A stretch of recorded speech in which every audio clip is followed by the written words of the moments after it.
दोस्तों स्टडी 91 के online platform में आप सभी का बहुत बहुत स्वागत है। दोस्तों आज आप सभी के समक्ष विश्व भूगोल की क्लास में अगले लेक्चर को लेकर हाजिर हूं। आज हमारा 237वां लेक्चर है। जी हां दोस्तों, और आज हम कवर करेंगे 7081 से लेकर 7110 तक के सवालों को। जी हां दोस्तों, ऑन क्लास मैंने आपको 7000 सवाल पढ़ाए, बहुत बड़ी बात होती है। आज तक यूट्यूब पर किसी ने नहीं पढ़ाया, ठीक है। इतनी लंबी श्रृंखला कहीं नहीं चली है। इसी सीरीज में 150 लेक्चर में केवल इतिहास विषय पढ़ाया गया। अगले 80 लेक्चर में दोस्तों संविधान पढ़ाया गया। उसके बाद 231 नंबर से जो हम क्लास कवर कर रहे हैं, ये भूगोल की क्लास कवर कर रहे हैं। भूगोल में सबसे पहले दोस्तों विश्व के भूगोल की क्लास चल रही है, तो ये आज हमारी विश्व भूगोल की 7वीं क्लास है। जिन लोगों ने नहीं देखा है, पीछे के वीडियोस देख लीजिए, आपका कॉन्सेप्ट क्लियर हो जाएगा।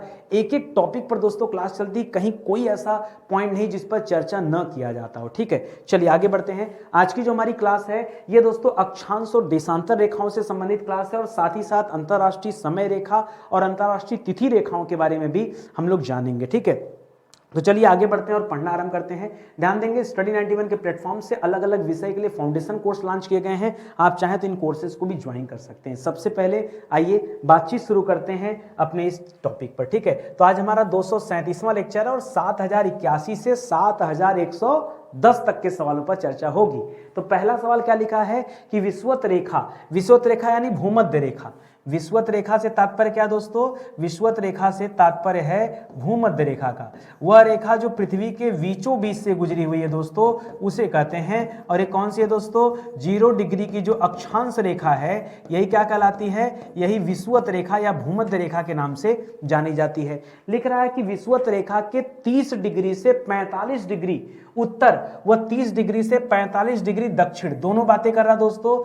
उत्तर और दक्षिण का जो क्षेत्र दोस्तों, उसे क्या कहते हैं? पिछली क्लास में अगर आपको याद हो, जो हमने चर्चा किया था, तो हमने क्या बताया था दोस्तों? हमने बताया था कहां से? 0 डिग्री से 30 डिग्री उत्तरी एवं दक्षिणी, उत्तरी और 0 डिग्री से 30 डिग्री दक्षिणी, ठीक है। उत्तरी और दक्षिणी, ये जो अक्षांश रेखा दोस्तों, इसको संयुक्त रूप से क्या कहते हैं दोस्तों? इसको हमने बताया था, इसे कहते हैं उष्णकटिबंध। क्या कहते हैं? उष्णकटिबंध, जो सदैव क्या होता है दोस्तों? गर्म रहता है। सदैव क्या होता है दोस्तों? यह सदैव गर्म रहने वाला स्थान है, ठीक है। 0 से 30 में क्या होता है? उष्णकटिबंध रहता है। उसी तरह से जब 30 से 45 पे जाएंगे तो क्या मिलेगा दोस्तों?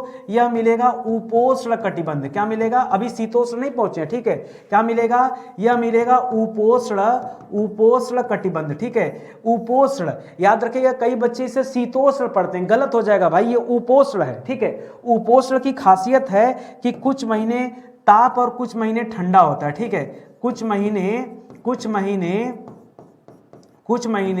गर्मी और कुछ महीने ठंडी, ठीक है। कुछ महीने ठंडी पड़ती है इस वाले क्षेत्र में, ठीक है, ठंडी। जबकि जो नीचे वाला क्षेत्र है सदैव गर्म रहने वाला क्षेत्र, यहाँ ठंडी है ही नहीं, तो ये उपोष्ण हो गया। इसी तरीके से जब आप आगे बढ़ेंगे दोस्तों, तो आपको मिलेगा विषुवत रेखा के 45 डिग्री से 66 डिग्री उत्तर तक और 45 से 66 डिग्री दक्षिण तक, ये मिलेगा दोस्तों। तो ये क्या कहलाता है दोस्तों? जो 66 तक आप पहुंचेंगे ना, तब अब ये कहलाएगा दोस्तों शीतोष्ण कटिबंध। क्या कहलाएगा? ये कहलाएगा शीतोष्ण कटिबंध, ठीक है। और शीतोष्ण कटिबंध में क्या होता है दोस्तों? जैसे इस वाले क्षेत्र में तो केवल गर्मी था, यहाँ कुछ महीने गर्मी और कुछ महीने ठंडी पड़ रहा था। उसी तरह से शीतोष्ण, ठीक है, अधिकतर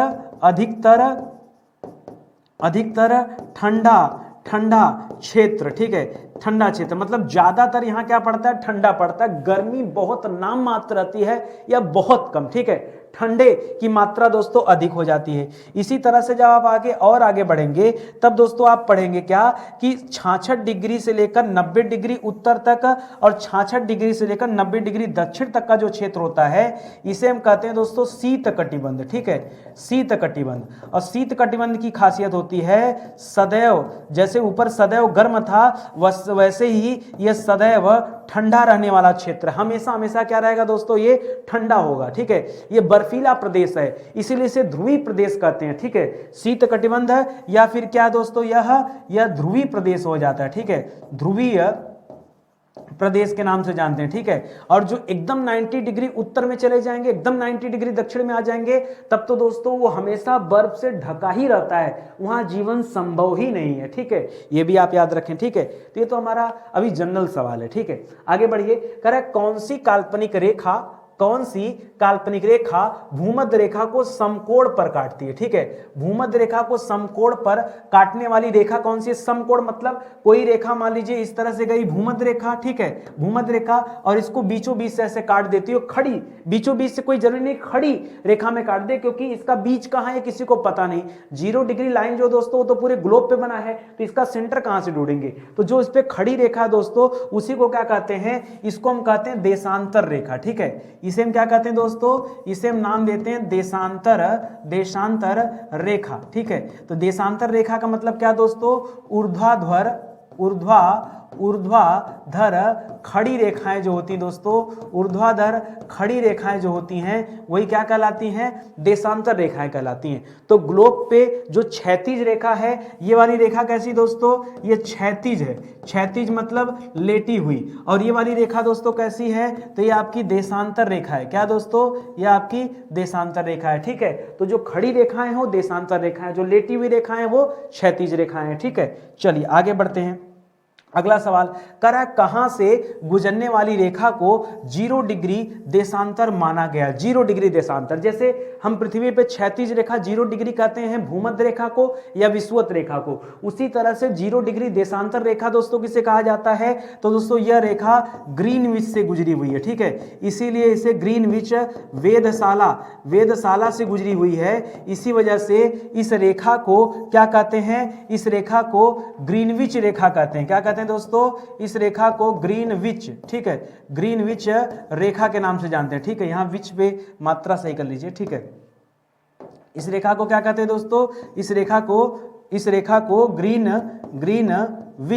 ग्रीनविच रेखा कहते हैं। ये आप ध्यान दीजिएगा, ठीक है। ये ग्रीनविच वेधशाला से गुजरी हुई है, ये 0 डिग्री वाली लाइन है, ठीक है। अच्छा, अब देखिए एक काम करता हूं, मैं मैप में ही आपको समझा देता हूं, ठीक है।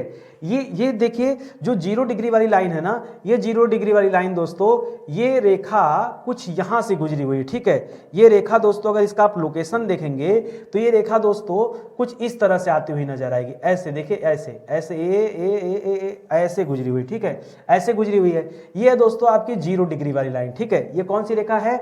ये आपकी 0 डिग्री रेखा है दोस्तों। ये आपकी 0 डिग्री कौन सी रेखा है? देशांतर रेखा। देशांतर रेखा जो सीधी खड़ी रहती है उसे कहते हैं, ठीक है। अच्छा, मैं इस रेखा को इस वजह से दिखा रहा हूं आपको, क्योंकि दोस्तों यही इंग्लैंड में दोस्तों क्या है? ये ग्रीनविच वेधशाला है जहां से ये रेखा गुजरी हुई है, ठीक है। ग्रीनविच वेधशाला है जहां से रेखा गुजरी हुई है। तो मैं आपको यही बताना चाह रहा हूं, ठीक है, समझ में आ गया। और इसी ग्रीनविच के एक इस तरफ, ठीक है, और इस तरफ ये 2 बंटवारा हो जाता है, ठीक है। ये बंटवारा हो जाता है यहाँ पे, एक तरफ ऐसे और एक तरफ ऐसे। क्या बंटवारा हुआ? इधर का जो हिस्सा है ये पूर्वी गोलार्ध है। क्या दोस्तों? यह पूर्वी गोलार्ध कहलाता है। और इधर का जो हिस्सा है इसे क्या कहते हैं? पश्चिमी गोलार्ध कहते हैं। क्या कहते हैं? इसे पश्चिमी गोलार्ध कहा जाता है। जिस तरह से विषुवत रेखा के उत्तर में उत्तरी गोलार्ध और दक्षिण में दक्षिणी गोलार्ध था, ठीक उसी तरह से 0 डिग्री लाइन के पूरब की तरफ पूर्वी गोलार्ध और पश्चिम की तरफ पश्चिमी गोलार्ध होता है, ठीक है। तो इस तथ्य को भी आप याद रखेंगे। आगे बात समझ में, आगे बढ़ते हैं। अगला पॉइंट पढ़िए। अगला पॉइंट दे रहा दोस्तों, ठीक है। तो मैंने क्या कहा दोस्तों? 2 बातें यहां पे याद रखेगा, 2 बातें याद रखेगा, ठीक है। पूर्वी दिशा में क्या है दोस्तों? पूर्वी दिशा में और पश्चिमी दिशा में, ठीक है। पूर्वी दिशा में और पश्चिमी दिशा में, ठीक है। आगे बढ़ने पर आपको क्या मिल जाएगा? आपको मिल जाएगा पूर्वी दिशा में पूर्वी गोलार्ध मिलेगा। क्या मिलेगा? पूर्वी गोलार्ध मिल जाएगा। और पश्चिम में बढ़ने पर क्या मिल जाएगा? आपको पश्चिमी गोलार्ध मिल जाएगा, ठीक है। पश्चिमी गोलार्ध मिल जाएगा, ठीक है। यही था बात। चलिए आगे बढ़ते हैं। कह रहा है कुल देशांतरों की संख्या कितनी है, ठीक है। दोस्तों जब हम अक्षांश की बात किए थे, जब हम अक्षांश रेखा की बात किए थे, तो अक्षांश रेखा में मैंने आपको कुल 3 जवाब दिया था। कितने जवाब दोस्तों? कुल 3 जवाब दिया था। पहला जवाब दिया था कि कहीं पे लिखा है 180 रेखाएं होती हैं। दूसरा जवाब दिया था कि कहीं पे भूमध्य रेखा को शामिल करने पर इसकी संख्या 181 मानी जाती है। और जो तीसरा जवाब दिया था कि कहीं कहीं पे दोस्तों 90 डिग्री को अक्षांश रेखा नहीं माना जाता, उसे बिंदु माना जाता है, इसलिए इसका उत्तर हमने आपको 179 बताया था। ये आपको 3 उत्तर दिया गया था। उसी प्रकार से जब आज आप ये सवाल पढ़ रहे हैं कि भाई देशांतर रेखाओं की संख्या कितनी है, तो देशांतर रेखाओं की संख्या है 360। ठीक है, इसमें 61, 62, 63 नहीं होगा, ना ही 59 होगा। ठीक है, तो याद रखेंगे दोस्तों, ये हो जाती 360। ठीक है, कैसे, कि आपको पता होना चाहिए दोस्तों, एक बिंदु से हर दिशा में दोस्तों क्या होती हैं, रेखाएं खींची जा सकती हैं। और कुल कितने डिग्री बनता है दोस्तों, तो यहाँ पर कुल 360 अधिकतम जो है 360 रेखाएं खींची जा सकती हैं। इसीलिए दोस्तों इन्हें क्या कहा जाता है, 360 डिग्री माना गया।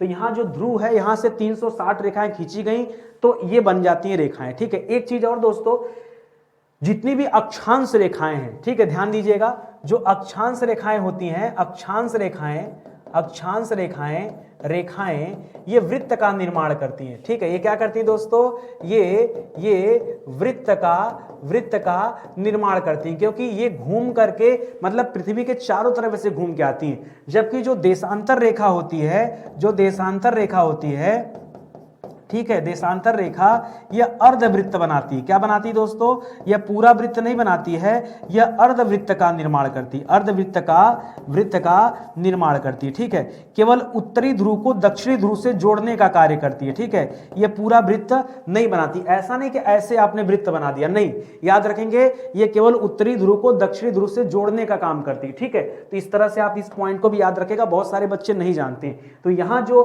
कुल देशांतरों की संख्या वो कितनी हो जाएगी दोस्तों, 360 हो जाएगी। ठीक है, और देशांतरों, एक बात और याद रखेगा, देशांतरों की लंबाई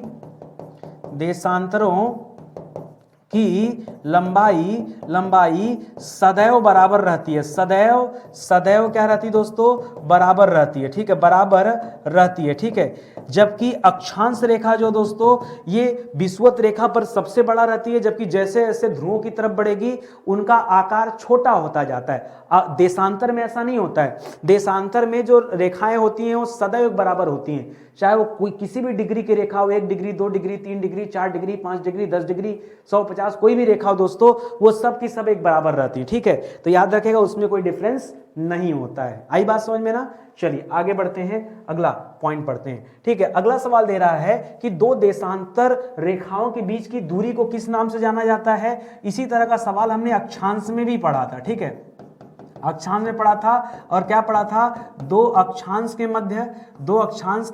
मध्य जो दूरी होती है वो कितना पड़ा था दोस्तों, तो पढ़ा था 111 किलोमीटर। ठीक है, 111 किलोमीटर। ठीक है, ये होती दूरी जो होती है। यहां पर दो देशांतरों के बीच की दूरी को किस नाम से जाना जाता है, तो इसे गोरे नाम से जाना जाता है। गोरे नामक दोस्तों एक वैज्ञानिक थे, उन्होंने इस चीज को ढूंढा था, इसलिए इसका उत्तर क्या होगा, गोरे। इस रेखा को, इस दूरी को ही क्या कहते हैं दोस्तों, गोरे के नाम से जानते हैं। ठीक है, और ये भी कितना होता है दोस्तों, तो लगभग 111.11 किलोमीटर होता है, लगभग अक्षांश के बराबर ही होता है। ये आप ध्यान रखेंगे। लिख रहा किस महासागर में 0 डिग्री अक्षांश रेखा और 0 डिग्री देशांतर रेखा। अभी जो पीछे आपने इमेज देखा ना, मान लीजिए हमने यहीं से अक्षांश रेखा गुजार दिया, ठीक है, ऐसे गुजार दिया, तो दोस्तों ये गुजारेंगे जब तो कुछ यहां से गुजरेगा। ठीक है, तो ये दोस्तों एक कट पॉइंट यहां बन रहा है। ठीक है, ये यहां पे देखिए एक कट पॉइंट बन रहा है दोस्तों। ये जो कट पॉइंट है दोस्तों, यहीं पर दोनों रेखाएं दूसरे को काट रही हैं। ये हो गया दोस्तों विषुवत रेखा, ये विषुवत रेखा हो गया, और ये हो गया दोस्तों 0 डिग्री देशांतर रेखा। ठीक है, ये दोनों एक दूसरे को यहीं पे काट रहे हैं ना, तो यहाँ पे क्या है दोस्तों, ये जो एरिया है ये कौन सी एरिया दोस्तों, याद रखेगा ये अटलांटिक महासागर है। क्या दोस्तों, ये अटलांटिक महासागर है। तो आपसे परीक्षा में पूछता है कि किस महासागर में ये दोनों रेखाएं एक दूसरे को काटती हैं। ठीक है, तो याद रखेगा क्या उत्तर हो जाएगा दोस्तों, आपका उत्तर हो जाएगा अटलांटिक महासागर। अटलांटिक महासागर, अटलांटिक महासागर में ये रेखाएं क्या करती हैं, एक दूसरे को काटती हैं। ठीक है, एक सवाल और पूछता है, जहां पे रेखाएं एक दूसरे को काटती हैं ना, याद रखेगा वहीं पर दोस्तों गिनी की खाड़ी है। ये जो इस एरिया दोस्तों, ये स्पेशली अटलांटिक के अंतर्गत गिनी की खाड़ी कहा जाता है। इसे क्या कहा जाता है, गिनी की खाड़ी। तो क्या पता परीक्षा में दोस्तों आपसे इस गिनी के बारे में पूछ दे, अटलांटिक ऑप्शन में ही ना दे, गिनी के बारे में डायरेक्ट दे दे, तो इसको भी याद रखेंगे। ठीक है, आगे बढ़िए। करा किसी स्थान के स्थानीय समय का निर्धारण किसकी स्थिति के आधार पर किया जाता है। ठीक है, स्थानीय समय की बात करेंगे तो स्थानीय समय का निर्धारण हमेशा सूर्य के आधार पर किया जाता है। किसके आधार पर, सूर्य के आधार पर। हर देश में अलग अलग समय पे दोस्तों सूर्योदय होता है, तो स्थानीय समय अलग अलग हो सकता है, जबकि जो जीएमटी वाला टाइमिंग है दोस्तों वो एक होता है। ठीक है, जैसे हमारे देश में सुबह 5 बजे सूर्योदय होता है, लेकिन पाकिस्तान में 5 बजे सूर्योदय नहीं होता है, पाकिस्तान में सुबह 7 बजे होता है। तो क्या करेंगे, उनकी घड़ी फिर अलग होगी, थोड़ी सी टाइम जोन उनको चेंज करना पड़ेगा अपना। समझ में आ रहा है ना, जैसे जैसे आप पश्चिम की तरफ बढ़ेंगे वैसे वैसे समय बदलता जाएगा, जैसे जैसे पूरब की तरफ बढ़ेंगे सुबह और जल्दी हो जाएगा। जैसे अगर हम थाईलैंड चले जाएं दोस्तों, तो सुबह जो हमारे यहाँ 5 बजे होता है वो सुबह संभवतः 4 बजे होने लगेगा। आप वियतनाम तक चले जाए 3 बजे भोर में ही आपको, आप अपनी घड़ी पहन के जाइएगा, 3 बजे भोर में सुबह हो जाएगा। आप कहेंगे 3 ही बज रहा है सूर्योदय हो गया, तो ठीक है, ये जितना आप पृथ्वी के पूरब में जाएंगे उतना ही जल्दी दोस्तों सूर्योदय आपको नजर आएगा, अगर आपने सेम घड़ी पहन रखा है तो। ठीक है, चलिए आगे बढ़ते हैं दोस्तों।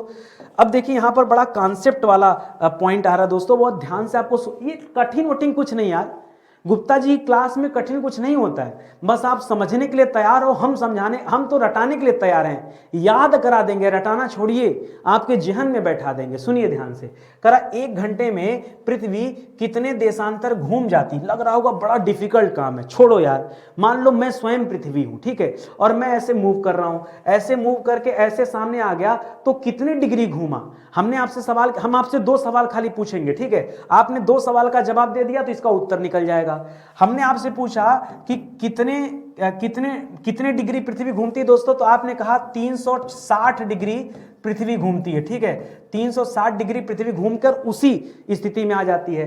दूसरा, हमने आपसे पूछा कि कितना समय लगता है उसको 360 डिग्री घूमने में, तो आपने कहा कि सर 24 घंटे में पृथ्वी जो है, 24 घंटे में पृथ्वी जो है ये 360 डिग्री क्या कर जाती है, घूम जाती है। ठीक है, तो दोस्तों एक काम करते हैं ना, 360 डिग्री अगर घूम जाती है 24 घंटे में, तो दोस्तों 1 घंटे में पृथ्वी कितनी घूमती है, तो आप यही जब 24 घंटे से 360 डिग्री में भाग दे देंगे तो आपको मिल जाएगा उत्तर 15 डिग्री। ठीक है, 15 डिग्री उत्तर हो जाएगा, यानी 1 घंटे में पृथ्वी कितना डिग्री घूमती है, 15 डिग्री। जैसे 1 घंटा समय बीतेगा तो पृथ्वी 15, 2 डिग्री 30, 45, ऐसे करते करते पृथ्वी घूमते चले जाएगी। ठीक है, समझ में आ रहा है ना, तो हर घंटे पृथ्वी जो है 15 डिग्री घूमती है। क्या कठिन क्या है बताओ ना, केवल भाग दिया उत्तर आ गया। ठीक है, तो याद रखेंगे 15 डिग्री। अब मान लीजिए कोई आपसे, अभी घंटा में उत्तर निकला है, कोई आपसे पूछ दे कि 1 मिनट में पृथ्वी कितने डिग्री घूमती है, उसको भी निकाल देंगे। आइए निकालते हैं। ठीक है, तो ये निकाल दें क्या, मान लीजिए एक सवाल आपने हमसे कर दिया कि सर 1 मिनट में पृथ्वी कितने डिग्री घूमेगी, 1 मिनट में। ठीक है, तो आप पहले ये बताइए 1 मिनट में, 1 मिनट का आपने सवाल किया, मैं आपसे पूछ रहा हूं कि 1 घंटे में कितने मिनट होते हैं, तो आपने कहा सर 1 घंटे में होता है 60 मिनट। ठीक है, तो देखिए 1 घंटा घूम रही थी 15 डिग्री, 1 घंटे में 15 डिग्री घूम रही थी। अब क्या करेगी दोस्तों, 15 डिग्री में आप 60 से भाग दे दीजिए, तो 15 एक कम 15, 15 चौका 60। ठीक है, 15 चौका 60, मतलब पृथ्वी जो है 1 डिग्री कितने मिनट में घूम जाएगी, 4 मिनट में। 1 मिनट का तो नहीं पता, लेकिन 4 मिनट में पृथ्वी क्या होती है, 1 डिग्री घूम जाती है। ठीक है, कितने मिनट में, 4 मिनट में 1 डिग्री पृथ्वी घूम जाएगी। ठीक है, अब और नीचे जाएंगे तो उसी 1 डिग्री का 1/4 कर लीजिए। ठीक है, 1/4 डिग्री 1 मिनट में घूमेगी। अगर आपका सवाल था 1 मिनट, तो हमारा उत्तर क्या होगा, 1/4 डिग्री। ठीक है, 1 का 1/4, 1 का 1/4 डिग्री जो है दोस्तों, यह 1 मिनट में पृथ्वी घूम जाएगी। ठीक है, आप जैसे चाहे वैसे उत्तर तोड़ मरोड़ के निकाल सकते हो। आगे बात समझ में ना, चलो आ जाओ अगला सवाल पढ़ते हैं। अगला सवाल लिख रहा है कि पूर्व की ओर बढ़ने पर प्रत्येक देशांतर पर समय पर कितना समय पर हटाइए, समय कितना बढ़ जाता है, ठीक है। जितना पूरब की तरफ जाएंगे समय एक एक देशांतर पर, एक देशांतर मतलब 1 डिग्री, हर डिग्री पे एक एक देशांतर रेखा खींची गई है, तभी तो 360 देशांतर है। तो मान लीजिए पृथ्वी 1 डिग्री घूम रही, तो 1 डिग्री घूमने में कितना समय लगेगा, 4 मिनट, ठीक है। तो पूरब की ओर अगर जा रही दोस्तों तो 4 मिनट में पृथ्वी क्या करेगी, पृथ्वी 1 डिग्री घूम जाएगी, ठीक है, घूम जाएगी, ठीक है। जितना पूरब की तरफ जाएंगे ये 1 डिग्री दोस्तों वहां पर बढ़ता जाएगा, जितना पश्चिम की तरफ जाएंगे 1 डिग्री क्या होगा, घटता जाएगा। घटने का मतलब समय भी घटता जाएगा, बढ़ने का मतलब समय भी बढ़ता जाएगा। आ रही बात समझो ना, तो ये चीजें आप ध्यान दीजिएगा, ठीक है। चलिए आगे बढ़ते हैं। अगला सवाल कह रहा है संपूर्ण विश्व का प्रामाणिक समय क्या है। प्रामाणिक समय पूरे दुनिया का, ठीक है। यह हुआ कि भाई सबके लिए घड़ी अलग अलग रहेगा तब तो गड़बड़ हो जाएगा। पूरे विश्व का प्रामाणिक समय जो दोस्तों क्या है, तो प्रामाणिक समय जो डिसाइड होता है वो 0 डिग्री देशांतर रेखा से डिसाइड होता है। ये जो 0 डिग्री देशांतर रेखा है इसी को प्रधान मध्याह्न रेखा कहते हैं। क्या कहते हैं, इसी को प्रधान मध्याह्न रेखा कहते हैं, ठीक है। प्रधान मध्याह्न रेखा भी कहते हैं दोस्तों। यहीं से समय का निर्धारण होता है, सब लोग इसी पे चलते हैं, ठीक है। जैसे ये रेखा इंग्लैंड से गुजरी है दोस्तों, वहीं पर ग्रीनविच वेधशाला है, तो दोस्तों वहां पर 0 डिग्री है, तो वहां पर अगर 12 बज रहा है तो भारत में दोस्तों 5:30 बज रहा होगा, क्योंकि भारत जो है वो 5.5 घंटे आगे है, इसलिए 5:30 बज रहा होगा। अब आप फिर से कहेंगे सर कैसे भारत 5.5 घंटे आगे है, भाई सवाल तो बढ़िया है और समझाना भी पड़ेगा, ठीक है। तो आइए समझाते हैं। पहले इतना समझ में आ गया ना, अब आगे मैं समझा देता हूं। एक काम करते हैं, वो जो आपने भारत वाली बात किया है ना उसको मैं समझा ही देता हूं पहले आपको, ठीक है। मैप यहां से मैं चेंज कर देता हूं, ये आपको ये वाला मैप ले लिया, ठीक है। तो दोस्तों अभी मैंने आपको थोड़ी देर पहले बताया था कि एक रेखा है दोस्तों जो यहां से गुजरती है, ठीक है, यहां से गुजरती है, ठीक है। यही दोस्तों 0 डिग्री लाइन है, ठीक है, 0 डिग्री लाइन है, 0 डिग्री की देशांतर रेखा है जो ग्रीनविच से गुजर रही, ठीक है। यहीं पर दोस्तों क्या है, ये ग्रीनविच स्थित है, ठीक है, ये ग्रीनविच यहीं स्थित है, ये ग्रीनविच वाली लाइन है, ठीक है। अब देखिए 0 डिग्री, ये दोस्तों भारत है, यहाँ पे भारत है, भारत से भी दोस्तों एक रेखा गुजरी है ऐसे, ठीक है। ये जो रेखा दोस्तों ये 82.5 डिग्री की रेखा है, 82.5 डिग्री। आपने पढ़ा होगा दोस्तों भारत के बीचों बीच से जो 82.5 डिग्री की रेखा है ये 5 राज्यों से गुजरती है। कितनी राज्यों से, यह 5 राज्यों से गुजरती है। ये भारत में दोस्तों मिर्जापुर के बाद दोस्तों नैनी प्रयागराज, ठीक है, नैनी प्रयागराज होते हुए दोस्तों यह रेखा 5 राज्यों से होकर निकलती है। यह भारत की ठीक बीचों बीच की रेखा है 82.5 डिग्री, ठीक है। अच्छा अभी थोड़ी देर पहले आपने पढ़ा था दोस्तों कि पृथ्वी 1 डिग्री घूमने में 4 मिनट लगा देती है। अगर मैं आपसे पूछूं कि पृथ्वी 82.5 डिग्री घूमने में कितना मिनट लगाएगी, 82.5 डिग्री घूमने में कितने मिनट लगाएगी, तो 4 से गुणा कर दें, ठीक है। तो 4 पंजे 20 को सुनना, हासिल लगा 2 की, 4 दूना 8 2 10 को सुनना, हासिल लगा 1 की, और 4/32 1 33, तो हो जाएगा 330, और 1 के बाद दशमलव है तो यहाँ दशमलव लगा दीजिए, ठीक है। मिटा के इधर कर देते हैं, थोड़ा दूर कर दें, ठीक है। यहाँ पे क्या हो जाएगा, दशमलव हो जाएगा, ये आ जाएगा, तो ये हो जाएगा दोस्तों 330 मिनट। अगर मैं 330 मिनट को घंटे में बदल दूं तो 330 मिनट को जब घंटे में बदलोगे तो यही क्या आ जाएगा दोस्तों, 5 घंटा प्लस 30 मिनट, क्या आ जाएगा, 5 घंटा, क्योंकि 300 मिनट में 5 घंटा हो जाएगा, 60 मिनट का 1 घंटा होता है ना, तो 6 × 5 = 30, तो 5.5 घंटा हो जाएगा। तभी मैंने कहा कि यदि इंग्लैंड में दोस्तों, तभी मैंने आपसे कहा कि यदि इंग्लैंड में दोस्तों कितना बज रहा होगा, 12 बज रहा होगा, तो भारत में कितना बज रहा होगा दोस्तों, भारत में 5.5 बज रहा होगा, क्योंकि यहां से यहां में कितना अंतर होता है दोस्तों, ये प्लस 5.5 घंटा का अंतर होता है, ठीक है। तो वर्तमान में जितना समय हो रहा हो इसी में 5.5 घंटा माइनस कर देंगे तो आप यहां से यहां चले जाएंगे, ठीक है। अगर आपको पता करना हो कि इंग्लैंड में इस समय कितना बज रहा होगा तो आपके घड़ी में जितना भी बज रहा हो वहां से 5.5 घंटा माइनस कर दीजिए, तो आप ऑटोमेटिक दोस्तों जान पाएंगे। यही दोस्तों पूरी की पूरी कहानी है, इससे ज्यादा कुछ है नहीं। इसलिए आप आराम से मेरे साथ पढ़ते चलो, मन लगा के पढ़ो। ऐसा हो ही नहीं सकता कि मैं आपको चीजें न सिखा पाऊं, न समझा पाऊं। आप खाली समय देने को तैयार रहिए, उतने ही समय में मैं पढ़ाऊंगा जितने समय में रोज पढ़ाते हैं, ठीक है। चलिए आगे बढ़ते हैं। लिख रहा अधिकांश राष्ट्र मानक समय निर्धारण के मामले में वर्ष 1884 में हुए वाशिंगटन डीसी में हुई किस कॉन्फ्रेंस के समझौते का पालन करते हैं? तो ये जो समझौता हुआ था दोस्तों, इसको नाम दिया गया था इंटरनेशनल मेरिडियन कॉन्फ्रेंस। क्या दिया गया था? इंटरनेशनल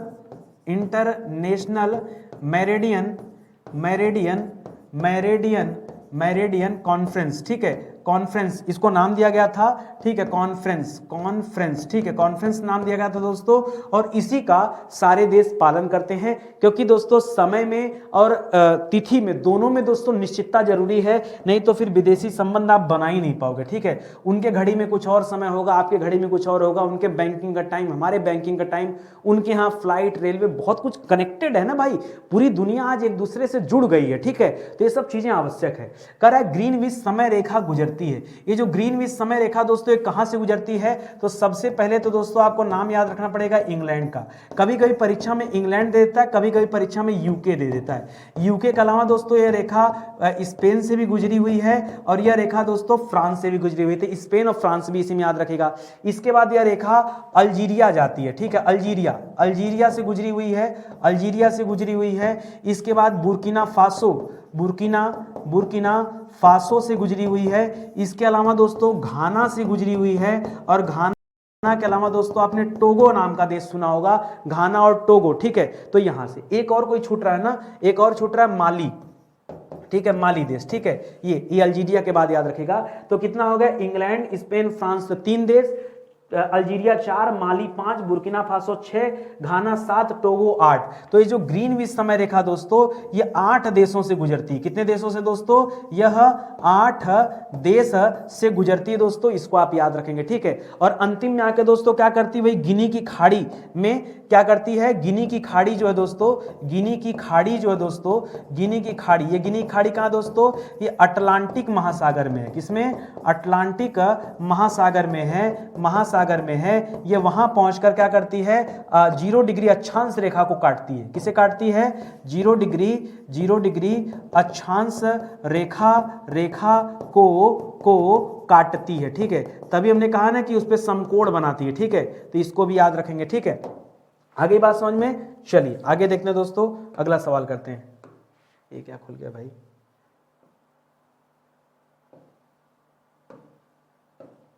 ठीक है, ये चीज यहां पे याद रखेगा। चलिए अगले सवाल पर आते हैं। अगला सवाल क्या दे रहा है भाई? अगला सवाल दे रहा है कि भारत का मानक समय रेखा किस देशांतर से लिया गया है? ये जो भारत का मानक समय रेखा दोस्तों हमने पीछे ही बता दिया, ये 82.5 डिग्री पूर्वी देशांतर रेखा है। क्या दोस्तों? पूर्वी देशांतर रेखा। ठीक है, हमने यहाँ पूर्वी देशांतर क्यों कहा? क्योंकि दोस्तों मैंने आपको पढ़ाया था पीछे, मैं दिखा दूं आपको कि दोस्तों यहाँ पे आपको ध्यान देना है कि 0 डिग्री के इस साइड क्या है? आप बताइए, आपको क्या पढ़ाया गया? इस साइड दोस्तों क्या है? इस साइड पूर्व है। ठीक है, इस साइड पश्चिम है। ठीक है ना, तो पूर्व पश्चिम याद रखेगा।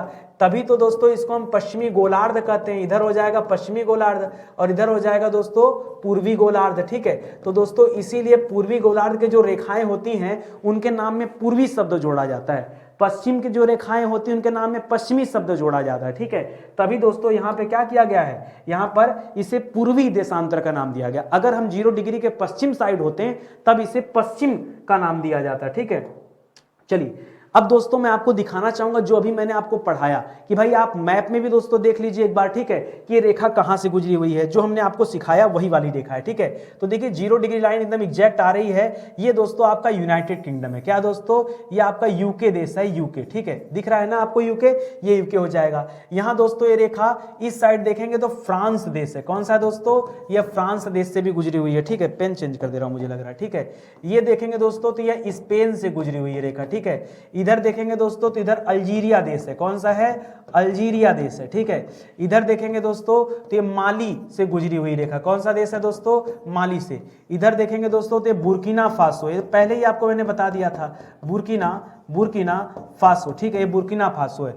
इसके बाद दोस्तों इधर साइड आएंगे तो ये घाना देश है। कौन सा है दोस्तों? ये घाना देश है। और इधर साइड आएंगे दोस्तों तो ये आपको टोगो देश है। ठीक है, और ये नीचे आ जाती है। नीचे आने के बाद दोस्तों यही रेखा है और यहीं पर देखिए बीच में कटिंग हो रहा है। शायद ना नजर आए आपको, ये बीच में दोस्तों यही कटिंग हो रहा है, ठीक है। यही दोस्तों क्या है, ये जो स्थान है दोस्तों यही गिनी की खाड़ी है। क्या दोस्तों, यही स्थान क्या है, यह गिनी की खाड़ी है। और ये जो देख रहे हैं ओशियन दोस्तों अटलांटिक महासागर है, तो उसी में दोस्तों एक कटिंग हो रहा है। यहाँ पर देखिए इक्वेटर लाइन है, मैं एक पेन चला दे रहा हूँ दोस्तों, रेड कलर से जो मैं लाइन चला रहा हूँ ना, इक्वेटर है। ये दक्षिणी अमेरिका में से गुजर रहा है, फिर अफ्रीका से गुजर रहा है, भारत के नीचे से गुजरता हुआ इंडोनेशिया से गुजरता हुआ ये पार कर जा रहा है। ये आपकी 0 डिग्री की लाइन है, ठीक है। इसी तरह से कर्क रेखा है, ठीक है। कर्क रेखा दोस्तों ये गुजर रहा है, देखो ये 23.5 डिग्री उत्तरी अक्षांश रेखा जो दोस्तों कर्क रेखा, और इधर दोस्तों ये जो रेखा है ये 23.5 डिग्री दक्षिणी अक्षांश रेखा, ये आपका मकर रेखा। तो ये हो जाएगा कर्क रेखा जा रही है, ये दोस्तों मकर रेखा जा रही है, ठीक है। तो फिलहाल हमको इससे मतलब है, तो ये दोनों आप याद रखें, ठीक है। ये देखिए यहाँ से गुजर रहा है, मैं ये भी हाईलाइट कर देता हूँ, ठीक है। ये देखिए ये ठीक है, ये हो गया आपका 0 डिग्री लाइन, ठीक है। तो यहीं पर दोस्तों दोनों एक दूसरे को कट कर रहे हैं। चलिए आगे बढ़ते हैं। ध्यान दीजिएगा, स्टडी 91 के प्लेटफॉर्म से कई विषय की किताबें लॉन्च की गई। हम कह रहे हैं हम सिर्फ कोर्सेज पे नहीं काम करते हैं, हम सिर्फ ऑनलाइन क्लास जो आप ये पढ़ रहे हैं, इतना मजेदार क्लास, ठीक है। आप सोचो कितने शिद्दत से वीडियो बनाए जा रहे हैं, है कि नहीं। इस तरह के क्लासेस लोग क्लास में नहीं पढ़ाते, जबकि पढ़ाना चाहिए। आप जब भी जहां रहिए अपना 100% दीजिए, ठीक है। तो किताबें दोस्तों बहुत शानदार हैं, कोई भी किताब आप परचेज करेंगे, हर किताब अपने आप में आपको यूनिक ही नजर आएगी, ठीक है। चलिए आगे बढ़ते हैं, अगला सवाल देखते हैं। अगला सवाल दे रहा दोस्तों कि 82.5 डिग्री पूर्वी देशांतर पर स्थित किस स्थान से भारत का मानक समय लिया गया दोस्तों। तो दोस्तों किस स्थान पे, तो याद रखेगा ये शंकरगढ़ का किला है दोस्तों, शंकरगढ़ का किला, ठीक है। शंकरगढ़ का किला, हालांकि ये पुराने समय का है, और ये दोस्तों है मिर्जापुर, ठीक है। मिर्जापुर, ठीक है, मिर्जापुर इसी के पास से गुजर रहा है। मिर्जापुर से आप आगे बढ़ेंगे दोस्तों तो यह रेखा नैनी से गुजरती, नैनी जो है दोस्तों ये प्रयागराज में स्थित है, ठीक है। प्रयागराज यानी इलाहाबाद, ठीक है। यहां से रेखा गुजरती है, और यह रेखा दोस्तों 82.5 डिग्री जो ये रेखा है, ये दोस्तों 5 राज्यों से गुजरती है। कितने राज्यों से, यह भारत के 5 राज्यों से गुजरती है, इसको भी आप याद रखेंगे। अगला सवाल देखिए, करा भारत के मानक समय और ग्रीनविच के मानक समय में कितना अंतर है। जो भारत का मानक समय है और जो ग्रीनविच का मानक समय है, भाई देखो अगर मैं ग्रीनविच की बात करूं तो ग्रीनविच तो दोस्तों 0 डिग्री पे है, ठीक है। ग्रीनविच जो है 0 डिग्री पे है, और अगर हम भारत की बात करें तो भारत दोस्तों 82.5 डिग्री पे है, यही ना, यही डिफरेंस है। और ये डिफरेंस कितने घंटे का दोस्तों, ये डिफरेंस है प्लस 5.5 घंटे का। कितना दोस्तों, प्लस 5.5 घंटे का। पीछे आपने निकाला था ना प्लस 5.5 घंटा, या फिर हम इसी को कह सकते हैं 330 मिनट ना, यही हमारा उत्तर आया था 330 मिनट, उसी को हमने घंटे में बदल दिया था। तो ये दोनों चीजें आप याद रखिए, हमेशा प्लस में याद रखिएगा, ठीक है। ये प्लस में डेटा है, इसको भी आप ध्यान में रखेंगे। चलिए आगे बढ़ते हैं। करा पृथ्वी को कितने समय कटिबंधों में बांटा गया। कितने समय कटिबंध हैं दोस्तों पृथ्वी पर, ठीक है। तो जितने घंटे होते हैं अभी वर्तमान में उतने ही समय कटिबंध है दोस्तों। तो पृथ्वी को 24 समय कटिबंध में अभी बांटा गया है। कितने समय कटिबंध में दोस्तों, 24 समय कटिबंध में बांटा गया है। कुछ ऐसे भी देश हैं जहां पर एक एक, अच्छा मैं आपको एक चीज बताऊं, हम लोगों के भारत में घड़ी मिलती है, आप में से ज्यादातर लोगों के पास होगी। उस घड़ी में जो गोल वाला वो होता है ना, सर्कल होता है जिसके अंदर सुई चलती है दोस्तों, उसमें 2 छोटी छोटी घड़ियां बनी होती। मैं अगर आपको आकार दिखाऊं दोस्तों तो कुछ ऐसा आकार होता है, देखिए ऐसा आकार होता है, घड़ी होता है। घड़ी में तो दोस्तों जो टाइमिंग है वो वही है, लेकिन दोस्तों यहाँ 2 छोटी छोटी घड़ियां बनी होती, ठीक है। किसी किसी घड़ी में चलता है, किसी किसी में नहीं चलता है, ठीक है। ये दोस्तों जो एक्चुअली ये जो कॉन्सेप्ट है ना, ये जो कॉन्सेप्ट है, ये दोस्तों जो कॉन्सेप्ट है एक यूनिक कॉन्सेप्ट है। ये हमारे भारत में इस तरह की घड़ियों की जरूरत नहीं थी। अब क्या करते हैं लोग, यहाँ समय दे देते हैं, यहाँ दिन दे देते हैं, यहाँ कुछ और दे देते हैं ना, ऐसा कर देते हैं। लेकिन इस तरह की घड़ियां दोस्तों यूरोपीय देशों में चलती थी, जहां पर देखिए यूरोपीय देशों में क्या होते हैं कि वहां पर टाइम जोन बदल जाते हैं। टाइम जोन बदलने पे दोस्तों आपको घड़ी बदलनी पड़ेगी, तो घड़ी ना बदलनी पड़े इसलिए यहाँ घड़ियां ऐसी होती हैं। मान लीजिए एक जगह का समय दोस्तों ये बड़ी वाली घड़ी प्रदर्शित कर रही है, ठीक है। ये घड़ी एक विशेष स्थान का ये समय प्रदर्शित कर रही है, ठीक है। समय विशेष स्थान का ये समय प्रदर्शित कर रही है। जो दूसरी घड़ी है दोस्तों ये दूसरे स्थान का प्रदर्शित कर रही है। जो तीसरी घड़ी है ये तीसरे जगह का समय बता रही है। तो एक ही घड़ी में 3 डायल बने होते थे, वो तीनों चलते रहते थे। ठीक है, जब हमारे भारत में इस चीज को लाया गया तो उसको हम अलग वैरायटी में दे दिए, अलग तरीके से दे दिए। ठीक है, ये वही का कॉन्सेप्ट था। ठीक है, तो चलिए यहां देखते हैं। करा अगर जैसे हम ऑस्ट्रेलिया की ही बात कर ले दोस्तों, ऑस्ट्रेलिया, ठीक है, ऑस्ट्रेलिया में कुल कितने समय जोन है? तो ऑस्ट्रेलिया तो ऐसे दक्षिण की तरफ है, यहां पे दोस्तों कुल 3 समय जोन है। ऑस्ट्रेलिया में कितने टाइम जोन है दोस्तों? ऑस्ट्रेलिया में 3 टाइम जोन है। ठीक है, मतलब ऑस्ट्रेलिया में जब आप यात्रा करेंगे ना, जैसे भारत में भी चल रहा दोस्तों कि भारत में भी 2 टाइम जोन हो जाना चाहिए, भारत में 2 टाइम जोन हो जाना चाहिए, ऐसी दोस्तों बातचीत चल रही। क्यों? देखिए, आप अगर बात करेंगे अरुणाचल प्रदेश की, वो सबसे ज्यादा पूरब में स्थित है। तो अरुणाचल प्रदेश से गुजरात का जो अंतिम पॉइंट है गुहार मोता, अरुणाचल प्रदेश का जो अंतिम पॉइंट है दोस्तों उसे हम कीबीथू कहते हैं, और इधर कहते हैं गुहार मोता। इन दोनों के बीच में जो डिस्टेंस बहुत ज्यादा है, सूर्य को उस जगह से इस जगह पहुंचने में पूरे 2 घंटे लगते हैं। कितना समय लगता है दोस्तों?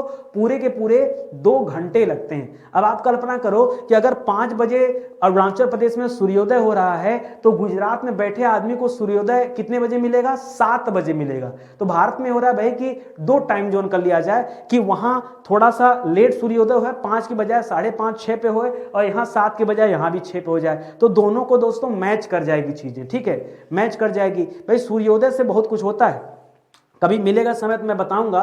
ठीक है, कि पश्चिम की तरफ जीवन में भागदौड़ क्यों है। आप जितना पश्चिम साइड में जाएंगे, मुंबई जैसे शहरों की बात करेंगे तो बहुत भागदौड़ है। ठीक है, नाइट कल्चर चल रहा है। जितना पूरब की तरफ जाएंगे लोग स्लो मोशन में काम करते हैं, लोगों के यहाँ डे कल्चर होता है। इसके पीछे पूरा भौगोलिक कारण है। ठीक है, कभी समय मिलेगा तो चर्चा करेंगे। ठीक है, आइए आगे बढ़ते हैं दोस्तों। करा कि दुनिया में सबसे ज्यादा टाइम जोन जो है कौन सा देश प्रयोग करता है दोस्तों? किस देश में प्रयोग किया जाता है? तो सबसे ज्यादा टाइम जोन यूज करता है दोस्तों रूस। ठीक है, रूस में कुल कितने टाइम जोन है? तो याद रखेगा, अमेरिका की बात करें तो अमेरिका में दोस्तों, अमेरिका में 11 टाइम जोन। आप कल्पना करिए, अमेरिका 11 टाइम जोन यूज करता है। ठीक, नहीं, अमेरिका 6 टाइम जोन यूज करता है। कितना दोस्तों? अमेरिका जो है ये 6 टाइम जोन यूज करता है, और रूस जो दोस्तों ये 11 टाइम जोन यूज करता है। मामूली बात है, 11 टाइम जोन बताइए, 11 रूस के एक जगह। आप एक चीज में दिखाता हूं आपको, आप एक कल्पना करो ऐसा क्यों होता है, मैं उसके कारण भी देता हूं आपको। ठीक है, ये रहा पूरी पृथ्वी। अब दोस्तों पूरी पृथ्वी पे देखिए, अमेरिका की बात करेंगे तो अमेरिका, भाई चाहे उत्तरी अमेरिका हो चाहे दक्षिण अमेरिका हो, लेकिन अमेरिका का आप एक पॉइंट टच करिए दोस्तों तो आपको नजर आएगा दोस्तों ये अमेरिका है, ये आखिरी पॉइंट है। और दोस्तों अमेरिका कहां तक है दोस्तों? तो अमेरिका यहां तक है। ठीक है, तो ये पूरी चौड़ाई है ना, ये पूरी चौड़ाई यहां से यहां तक है। इस वजह से दोस्तों इसको 6 टाइम जोन को पालन करना पड़ता है, 6 टाइम जोन। ठीक है भाई, जब सोचो जब इतना बड़ा भारत है, सोचो इतने बड़े भारत में दोस्तों डिफरेंस कितना आ जा रहा है? 2 घंटे का डिफरेंस आ जा रहा है। तो सोचो कि इतने बड़े टाइम जोन में कितने बड़े का डिफरेंस आ जाएगा, पता चलेगा 8-8 घंटे का डिफरेंस आ जाएगा ना। तो बहुत बड़ी बात है भाई, इसके लिए समय अलग, उसके लिए समय अलग, फिर इसके लिए बैंक अलग टाइम पे खुले, उसके लिए बैंक अलग टाइम पे खुले, कैसे संभव है ना, बहुत दिक्कतें होंगी। उसी तरह से जो रूस है दोस्तों, आप सोचो रूस जो है दोस्तों यहां से स्टार्ट होता है और दोस्तों लगभग यहां तक जाता है। ठीक है, यहां तक। अब सोचो यहां, इसीलिए दोस्तों 11 टाइम जोन है। कितना है दोस्तों? ये 11 टाइम जोन। जो ऑस्ट्रेलिया दोस्तों यहां से यहां तक है, इसी रीजन से दोस्तों यहां कितना है? यहां 3 टाइम जोन है। ठीक है, 3 टाइम जोन है। समझ में आ रहा है ना? ये दोस्तों कारण है। ये अब भारत भी सोच रहा हम भी 2 टाइम जोन बना लेते हैं, एक टाइम जोन को दिल्ली के आसपास से निकाल लेते हैं, एक टाइम जोन को रांची के आसपास से निकाल देते हैं। तो ये चीजें सोची जा रही, अभी वो चीजें लागू नहीं है, इसलिए उस पर बात करने का कोई मतलब नहीं बनता है। ठीक है, चलिए आगे बढ़ते हैं। करा अंतरराष्ट्रीय तिथि रेखा। जिस तरह से दोस्तों अंतरराष्ट्रीय समय रेखा पे हमने बात किया, उसी तरह से अंतरराष्ट्रीय तिथि रेखा है। ये किस देशांतर को कहते हैं? तो जो 0 डिग्री वाली लाइन है उसे तो हम अंतरराष्ट्रीय समय रेखा कहते हैं, लेकिन जो 180 डिग्री वाली लाइन है, ठीक है, 180 डिग्री की जो लाइन है दोस्तों, उसे क्या कहते हैं? 180 डिग्री देशांतर रेखा जो दोस्तों, देशांतर रेखा जो है, इसी को अंतरराष्ट्रीय समय रेखा मान लिया गया। क्या मान लिया गया है? अंतरराष्ट्रीय समय रेखा माना गया है। चलिए आगे बढ़ते हैं, अगले सवाल पर आते हैं। अगला सवाल लिख रहा है कि वर्ष 1884 में कहां हुई इंटरनेशनल मेरिडियन कॉन्फ्रेंस के में 180वें यामोत्तर प्राइम मेरिडियन अंतरराष्ट्रीय तिथि रेखा निर्धारित किया गया था। तो अभी हम लोग पीछे ही पढ़े थे एक सवाल में कि यह बैठक दोस्तों वाशिंगटन डीसी में हुआ था। कहां हुआ था? वाशिंगटन डीसी में हुआ था। वाशिंगटन डीसी क्या दोस्तों? यह अमेरिका की राजधानी है। क्या दोस्तों? यह अमेरिका की राजधानी है। ठीक है, याद रखेंगे, वहीं पर बैठक हुआ था और 180 डिग्री जो रेखा है देशांतर रेखा, उसे अंतरराष्ट्रीय तिथि रेखा घोषित किया गया, वहां से याद रखेंगे। ठीक है, अगला सवाल करा, समय और तिथि के अंतर को समाप्त करने के लिए किस देशांतर रेखा को थोड़ा टेढ़ी मेढ़ी कर दिया गया? ठीक है दोस्तों, वो जो 180 डिग्री देशांतर रेखा दोस्तों, इसी को थोड़ा टेढ़ा मेढ़ा कर दिया गया। देशांतर रेखा को टेढ़ा मेढ़ा कर गया, जिसे हम क्या कहते हैं? अंतरराष्ट्रीय तिथि रेखा कहते हैं। ठीक है, जैसे समय को डिसाइड करने के लिए एक रेखा खींची गई है, वैसे ही तिथि के लिए भी दोस्तों तिथि के लिए भी दोस्तों एक रेखा खींची गई है, तिथि रेखा। ठीक है, यह अंतरराष्ट्रीय तिथि रेखा के नाम से जानी जाती है। चलिए और आगे बढ़ते हैं। लिख रहा है कि अंतरराष्ट्रीय तिथि रेखा 180 डिग्री से कितनी बार दोस्तों विचलित की गई? कितनी बार उसको टेढ़ा मेढ़ा किया गया दोस्तों? तो कुल 4 बार टेढ़ा मेढ़ा किया गया। ठीक है सर, क्यों किया गया? कुछ समझ में नहीं आ रहा है। ठीक है, मैं आपको बताता हूं दोस्तों, आइए, बताना जरूरी है, इसलिए मैंने आगे एक मैप लगा दिया। ठीक है, ये मैप आपको नजर आ रहा है ना? ये मैप में है क्या, मैं आपको समझा दूं पहले। देखिए, कुछ देश इधर साइड है, कुछ देश इधर साइड है। इधर साइड दोस्तों आप नोट कर लो, ये एशिया महाद्वीप है। कौन सा महाद्वीप है दोस्तों? ये एशिया महाद्वीप इधर है। ठीक है, ये, और इस साइड दोस्तों याद रखेगा, इस साइड दोस्तों ये उत्तरी अमेरिका महाद्वीप है। कौन सा दोस्तों? उत्तरी अमेरिका महाद्वीप है। ठीक है, ये कनाडा वाला पोर्शन है। और दोस्तों ये रेखा यहां से खींचा गया। ये सबसे ऊपर दोस्तों क्या है? ये आर्कटिक महासागर है। क्या दोस्तों?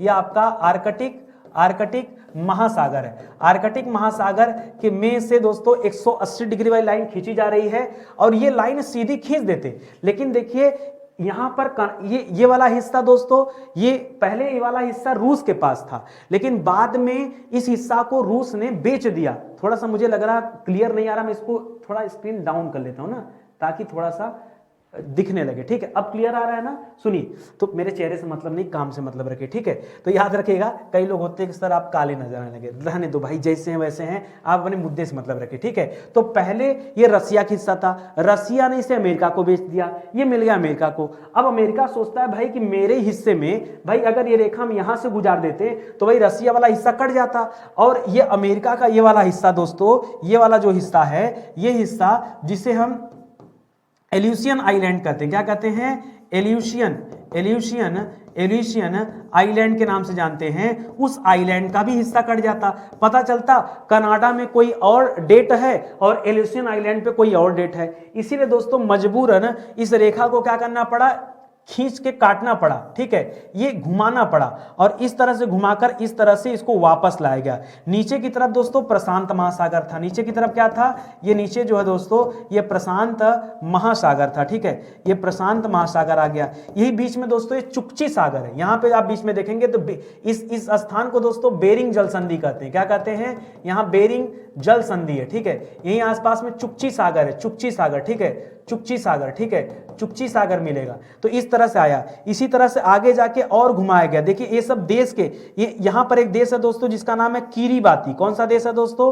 किरीबाती। ठीक है, ये ऐसे देश थे ना जो इसी लाइन पर पड़ रहे थे, तो हुआ कि भाई उनके सीमा को ध्यान रखना जरूरी है। तो किरीबातू है, यहाँ सामोआ देश है। कौन सा है? एक देश मिलेगा यहीं पर आपको, सामोआ। ठीक है, सामोआ देश है। तो इन सबको बचाते हुए दोस्तों क्या किया गया? फिजी के पास से इस देखा ऐसे गुजार दिया गया और ऐसे बचाते हुए गया। ये जो टोटल घूमने वाली बात है ना, कितने बार दोस्तों इसे मोड़ा गया है? तो टोटल दोस्तों 4 बार घुमाया गया है। ठीक है, उसके पीछे रीजन नहीं था और कोई कारण नहीं था। ठीक है, चलिए आगे बढ़ते हैं दोस्तों, अगला सवाल देखते हैं। लिख रहा है 180 डिग्री देशांतर रेखा को किन देशों के पूर्व या पश्चिम में, किन देशों के पूर्व या पश्चिम में खिसकाया गया ताकि ये भूस्थल एक ही तिथि का पालन करे। ठीक है, कितने बार अगर पूछता कि कितने बार खिसकाया गया, कितने बार खिसकाया गया, ये सवाल करता तो हम क्या बताते दोस्तों? 4 बार खिसकाया गया। लेकिन हमसे अभी नहीं पूछ रहा, हमसे पूछ रहा कितने देश को बचाने के लिए। तो उसमें कौन कौन से देश थे दोस्तों? तो याद रखिएगा सबसे ऊपर जो देश था दोस्तों साइबेरिया था, वो साइबेरिया का हिस्सा था, तो साइबेरिया का हिस्सा एक साथ रहे इसलिए पहले घुमाया गया। उसके बाद नीचे आएंगे दोस्तों तो फिर फिजी वगैरह मिलेगा, फिजी मिलेगा। नीचे मैंने आपको सामोआ देश बताया था, कौन सा बताया था, सामोआ, ठीक है। ऐसे कई छोटे छोटे देश हैं, ठीक है, मुझे नाम नहीं याद आ रहा है, ठीक है। क्या नाम है, रिंगल एक देश है दोस्तों, रेंगल एक देश है, रेंगल, गिलबर्ट, ठीक है, रेंगल है, गिलबर्ट है, ऐसे बहुत सारे छोटे छोटे द्वीप भी है, ठीक है, गिलबर्ट। ऊपर हमने वो पढ़ा था ना एलुसियन आइलैंड, उसको भी तो बचाया गया, तो इस आदि लिख दीजिए यहाँ पे, ठीक है। इन सभी को बचाने के लिए मोड़ा गया। मुद्दा है कितने बार मोड़ा गया तो याद रखा जा सकता है, किसको किसको बचाया गया, थोड़ा सा मेहनत वाली बात हो जाएगी, ठीक है। आगे बढ़िए, लिख रहा है उत्तरी प्रशांत महासागर, उत्तरी प्रशांत यानी ऊपर वाला जो हिस्सा था, में कौन सा द्वीप समूह अंतरराष्ट्रीय तिथि रेखा के विचलन का कारण बना, ठीक है। तो सबसे ऊपर हमने पढ़ा था एल्यूसियन द्वीप समूह, कौन सा है,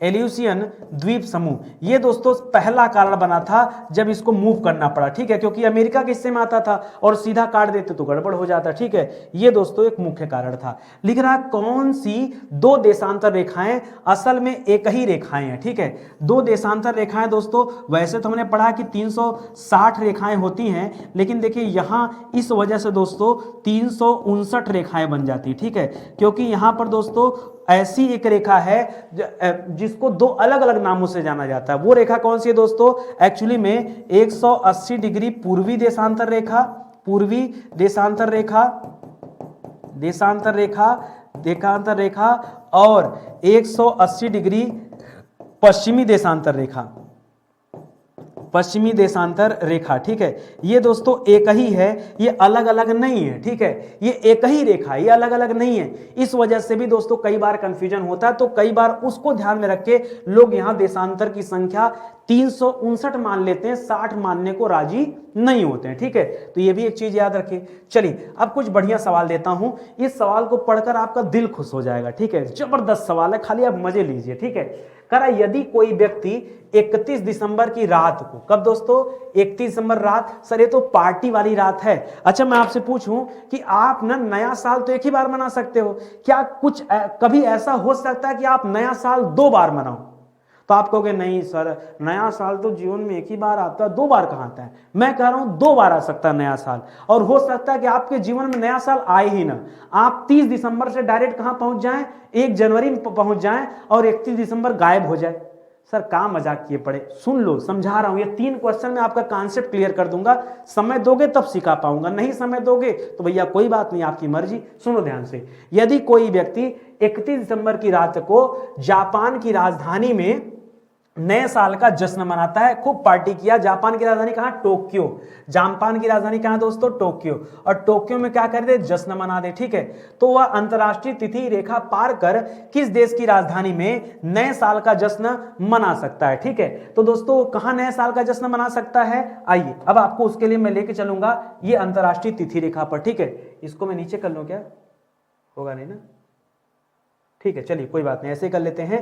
देखिए जापान किधर पड़ता है दोस्तों, तो जापान यहां है, देखिए जापान जो है दोस्तों वो ये वाला एरिया, ये जापान है, ठीक है। ये वाला दोस्तों ये एरिया है, ये जापान का है। ये किसका एरिया है, ये जो है दोस्तों ये जापान है। अब दोस्तों यहां जापान में मना रहा है, यहां 31 की रात मना लिया, 31 दिसंबर की रात को बढ़िया से नए साल का जश्न मना दिया। और जश्न मनाने के बाद कहां चल पड़ा दोस्तों, जश्न मनाने के बाद वो चल पड़ा किस तरफ, इस तरफ चल पड़ा, ठीक है, इस तरफ चल पड़ा। जब इस तरफ चल पड़ा तो ये अमेरिका यहां मिल जाएगा, यहां क्या मिल जाएगा दोस्तों, ये आपका यूनाइटेड स्टेट अमेरिका मिल जाएगा, यूएसए, ठीक है, यूएसए। तो जब इस साइड आता है ना तो हमेशा याद रखिए इधर आने पर उसको इधर आने पर ना उसको फिर से 31 दिसंबर मिल जाएगा, ठीक है। क्यों, क्योंकि पृथ्वी जब मूव करती तो डेट इधर बदलता है, जितना इधर जाएंगे तो डेट बदलेगा। इधर इसी तिथि रेखा के इस पार दोस्तों आएगा तो उसे फिर से क्या मिल जाएगा, 31 मिल जाएगा, ठीक है। तो फिर से दोस्तों यहां सेलिब्रेट कर सकता है अमेरिका की राजधानी में, ठीक है। यही मैं आपको समझाना चाह रहा था, ठीक है। कैसे, तो बात यह दोस्तों कि देखिए ऐसे समझिए, एक बार फिर से मैं आपको समझा दूं।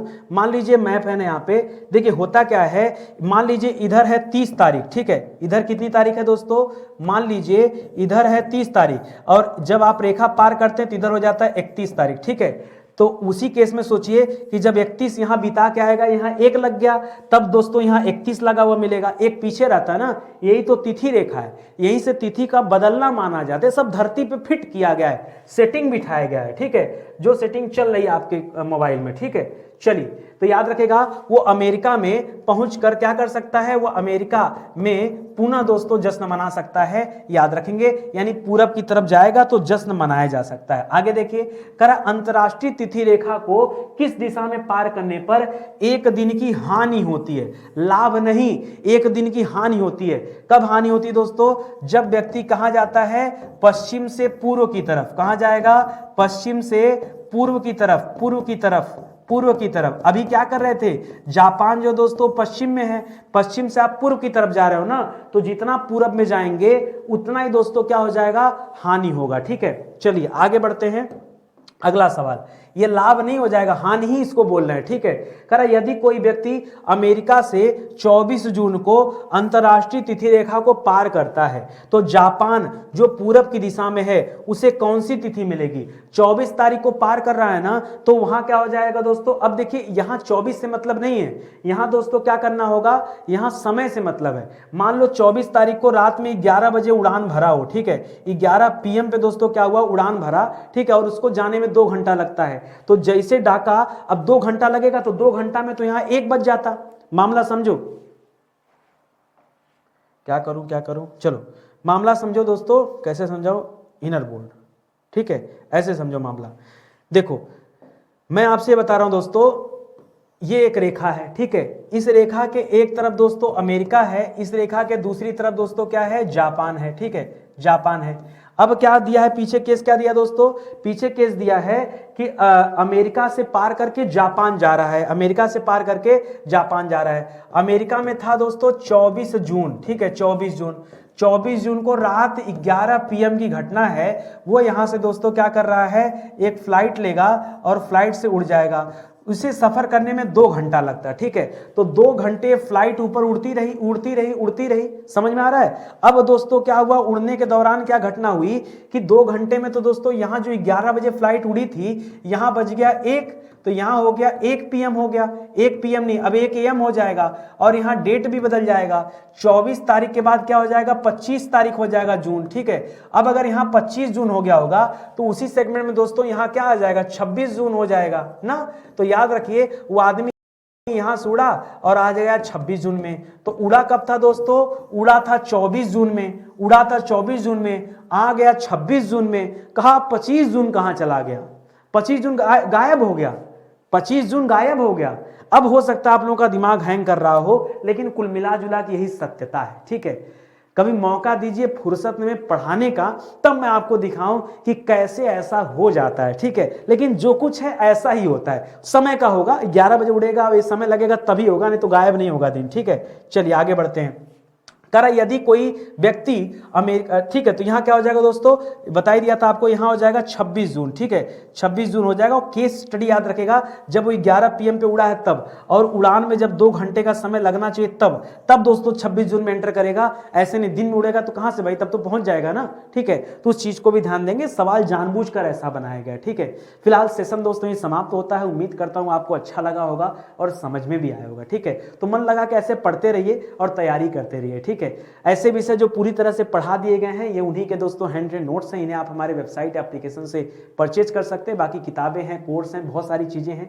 रात को 10 बजे दोस्तों आप आइए स्टडी 91 के चैनल पे, आपको यूनिक वीडियो मिलेगा, ऐसे वीडियो जिससे आपका नॉलेज गेन हो, आपको कुछ नई चीजें पता चले। देखिए परीक्षा के लिए पढ़ना, जीवन के लिए पढ़ना अलग बात है, ठीक है।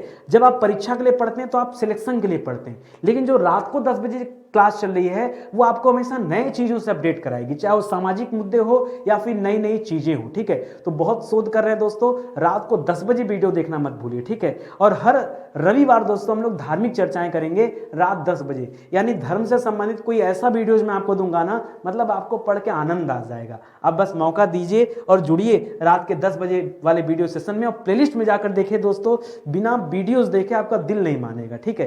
तो थोड़ा ही समय निकालना, 10-15 मिनट की क्लासेस क्लासेस रहती है, 20 मिनट की क्लासेस रहती है, इससे ऊपर नहीं रहती है, छोटी क्लास रहती है ताकि आपको ज़्यादा इरिटेटिंग भी ना लगे और कुछ सीखने को भी मिल जाए। ठीक है, मिलते हैं दोस्तों अगले लेक्चर में, तब तक के लिए बहुत बहुत धन्यवाद आप सभी का। जय हिंद, जय Bharat, thank you so much.